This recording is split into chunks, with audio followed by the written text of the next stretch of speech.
Nintendo previewed their new console today, the Nintendo Switch, and I have to say, I'm impressed. But did you actually notice everything they gave away in the video? On top of them proving some rumors true, they actually showed more than you think. Let's quickly break down the video and analyze what we can from the 3 minutes of information. Disclaimer: I do not own the rights to this video. I will overlay the URL as well as put Nintendo's name on the video. A link will be provided in the description below. Also, most of my information is pulled from previous rumors, leaks, popular gaming sources like IGN and GameSpot, and visuals in this video.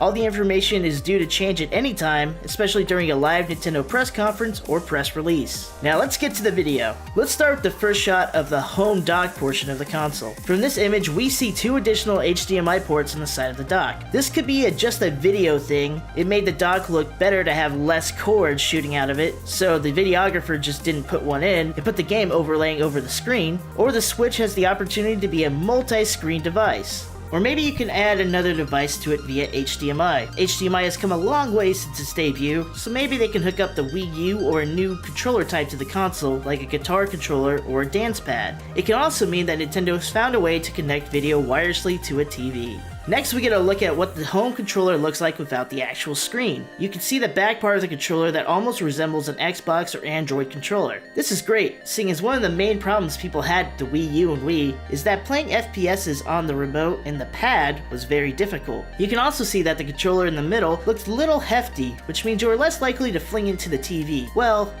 less likely is the key phrase there.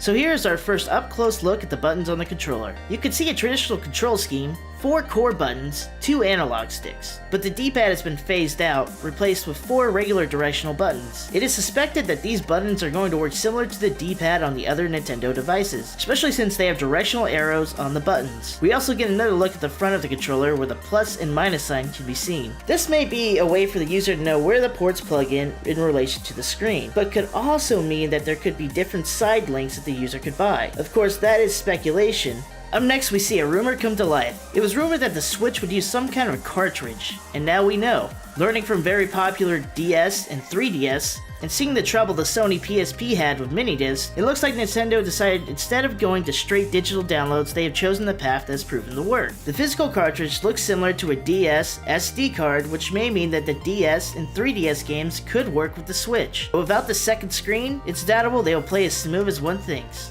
Also, they have included the elusive 3mm headphone jack and some exhaust holes. So yes, the Nintendo Switch is headphone compatible. This next shot is crucial. It shows the back of the Switch. As you can see, it is flat and has both shoulder buttons and triggers, as well as a button on top of the controller. So we have discovered where either the start button is or where the power button is located. You can also see that the controller is flat, making it easier to store and carry. There's a kickstand built into the device. This is not necessarily a new concept, but it's a nice touch. Let's also add a confirmed 3mm jack, as well as confirming the controllers are detachable without exiting a game or app. On top of that, there is no wireframe to keep the controllers in place. Oh, and yeah, Skyrim Remastered is also available for the Switch. Up next is something hardcore gamers will enjoy, a dedicated traditional controller. It includes a D-pad, start, select, and 2 additional buttons, one of them being square. This also shows that the Switch uses some kind of wireless control similar to Wii U and the Wii. Here we see a new accessory, a stand for playing in the car. This is new as never even thought to be a thing, but now that we see it, it makes perfect sense. We also see that the local split screen is still alive in the Switch, as well as sideways controllers. This could be why Nintendo decided to put the plus and minus sign on each controller, making it so you know which controller is which and which way the controller should face. Back to multiplayer functionality, it seems like the Switch is running a similar close-range multiplayer connection service similar to the DS and 3DS, which was via Bluetooth. To add a little cherry on top of that golden nugget, it looks like local multiplayer is also available while on that same connection. Another look at the home docking station and the controller station actually says something about the hardware. This is speculation,